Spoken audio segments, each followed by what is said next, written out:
10.000 kota monster masih merupakan kota yang ramai.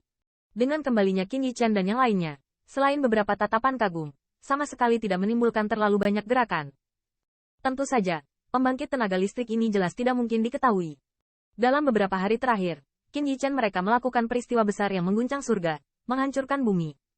Jika Anda tahu bahwa mereka masuk ke kota kekaisaran-kekaisaran, dan menyelamatkan 5 pembangkit tenaga listrik teratas. Meskipun sayangnya ada 2 burung gagak raksasa yang terkubur dalam ilusi gelap, Qin Yichan dan Qing Yan akhirnya mundur. Jika masalah ini dipahami oleh 10.000 pembangkit tenaga kota monster, saya khawatir mereka tidak akan begitu hambar. Bahkan seluruh 10.000 etnis benua akan dikejutkan kembali oleh tindakan Qin Yichan. Lagi pula, hal semacam ini terlalu mengejutkan. Di 10.000 City Lord Mansion. Tuan, Mo Yue dia, melihat bahwa hanya Mo Yang dan Qin Yichan yang kembali, Mo Yan bertanya dengan cepat. Mendengar pertanyaanmu, Qin Yichan hanya bisa menggelengkan kepala. Meskipun dia tidak memiliki pendapat yang baik tentang anak buah Mo Sheng, Mo Yue dan Mo Yang melakukan uji tuntas mereka sepanjang jalan untuk melindunginya. Qin Yichan juga merasa sedikit kasihan atas kejatuhan Mo Yue. Melihat kesunyian Qin Yichan, tubuh Mo Yan tiba-tiba bergetar, dan ekspresi kesedihan muncul di wajahnya. Bukankah konspirasi untuk menelan kedua orang itu? Setelah beberapa saat mengerang, suara muram Mo Yan terdengar, dan di matanya dipenuhi dengan warna kemarahan. Itu tidak ada hubungannya dengan mereka. Jika kami tidak bekerja sama, kami tidak akan kembali saat ini. Di samping, Mo yang menggelengkan kepalanya dan menghela nafas, Tuan melakukan yang terbaik, hanya untuk menyalahkan kehendak Brother Yue tidak cukup kuat. Saat mendengar ini, Mo Yi sedikit ragu.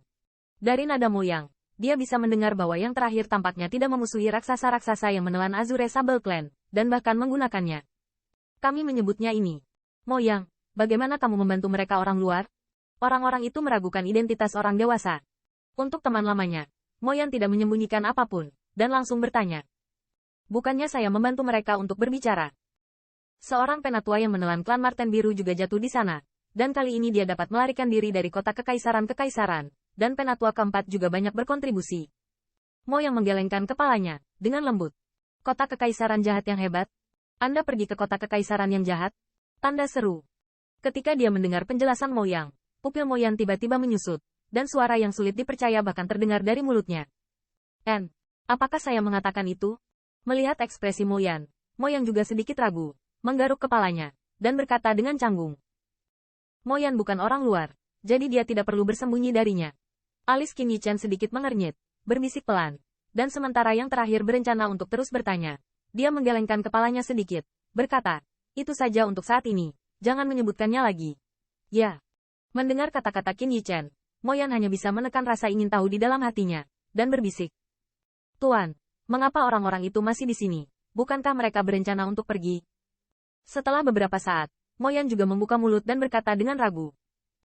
Meskipun dia bisa mengerti bahwa sikap Mo Yang terhadap mereka mereda karena dia telah mengalami hidup dan mati dengan tetua keempat itu, tetapi dalam pikiran Mo Yan, dia masih sangat waspada terhadap orang luar ini. Lagi pula, dalam benaknya, Qing Ye adalah orang yang paling dekat dengan Qin Yichan di benua 10.000. Dengan cara ini dia sudah lama berada di sini. Mungkin ketika dia benar-benar melihat kelemahan orang dewasa mereka. Pria itu terlalu waspada, dan meskipun dia mengambil risiko besar kali ini, dia membuktikannya. Tapi anak itu masih tampak sedikit sulit dipercaya. Alis Qin Yichan sedikit mengernyit. Tuan, apa yang Anda lakukan? Wajah Mo Yan sedikit tenggelam, dia bertanya. Biarkan dia datang ke sini besok, dan aku akan bertanya langsung padanya. Qin Yichan mengerang sedikit sebelum mengatakannya. Setelah mendengar kata-katanya, ada sentuhan cahaya di mata Mo Yan. Apakah orang dewasa itu akhirnya mengambil keputusan? Hari berikutnya. Atas undangan Qin Yichan, Qing Ye membawa elder keempat dan yang lainnya ke mansion penguasa kota. Saudara laki-laki, melihat Qing Ye, Qin Yichan juga sedikit tersenyum dan memberi isyarat kepada yang terakhir untuk duduk di kursi di sampingnya. Kakak Qin, tempatmu sangat bagus. Sepertinya Tuan Mo Sheng dan penguasa kota petahana juga akan menikmatinya. Melihat aula besar yang didekorasi ulang dan terlihat mewah, Qing Ye tidak bisa tidak mengaguminya. Saudara Qing tertawa dan tertawa. Guru rendah hati dan tidak menyukai gaya ini. Hanya saja kami mengaturnya saat kami pergi. Qin Yichan sedikit menggelengkan kepalanya, berkata dengan ringan sambil tersenyum. Mo Yan juga memaksakan senyum di sisinya, dan wajahnya sedikit canggung. Faktanya, dia juga tahu bahwa gaya mewah ini agak terlalu mencolok, tetapi ini adalah rekonstruksi pertama dalam 100 tahun.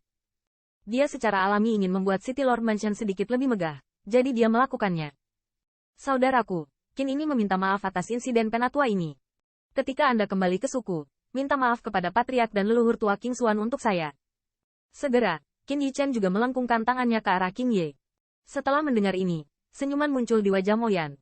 Menurut pendapatnya, Tuan Mo Seng akhirnya mulai memberikan perintah pengusiran. Kakak Qin, saya tidak perlu menyebutkannya lagi. Jika bukan karena Anda dan Mo yang senior, kami tidak akan berada di sini lagi. King Ye juga menggelengkan kepala, dan berkata dengan sedikit khawatir. Mendengar percakapan di antara mereka, wajah beberapa raksasa di belakang King Yu penuh dengan kecurigaan. Mereka tidak tahu kemana King Ye pergi ke tempat mereka kali ini. Untuk tetua itu, King Hao dan tetua keempat tidak banyak bicara. Tapi sekarang, ketika mereka mendengar King Ye mengatakan itu, mereka sepertinya telah pergi ke tempat yang sangat berbahaya sebelumnya. Ya, saudara King, kapan kamu berencana untuk kembali? Saya akan meminta Mo Yu untuk menyiapkan hadiah yang bagus, dan ketika Anda kembali, ingatlah untuk membawanya. Qin Yichen mengangguk, bertanya sambil terkekeh. Saat mendengar ini, King Ye sedikit ragu-ragu, di wajahnya, seolah-olah dengan sentuhan tatapan canggung. Melihat penampilannya, alis Mo Yan sedikit mengernyit. Orang ini, apakah kamu tidak berencana untuk pergi? Bagaimana? Mata Qin Yichen juga sedikit membeku, dia bertanya. Yah, saudara Qin, kamu dan saudara laki-lakiku, aku tidak menyembunyikanmu, aku benar-benar tidak ingin kembali. Pada akhirnya, King Yan menghela nafas, berkata. Mendengar kata-katanya, sudut mulut beberapa tetua sedikit tertarik ke belakang. Dengan reputasi King Ye saat ini, hanya ada sedikit suara kuat di klan kecuali leluhur tua dan King Zhengyun. Dia juga bebas untuk kembali. Para tetua ini rupanya tidak mengerti, patriark muda ini, yang tidak peduli tentang apapun, mengapa dia mengatakan hal seperti itu.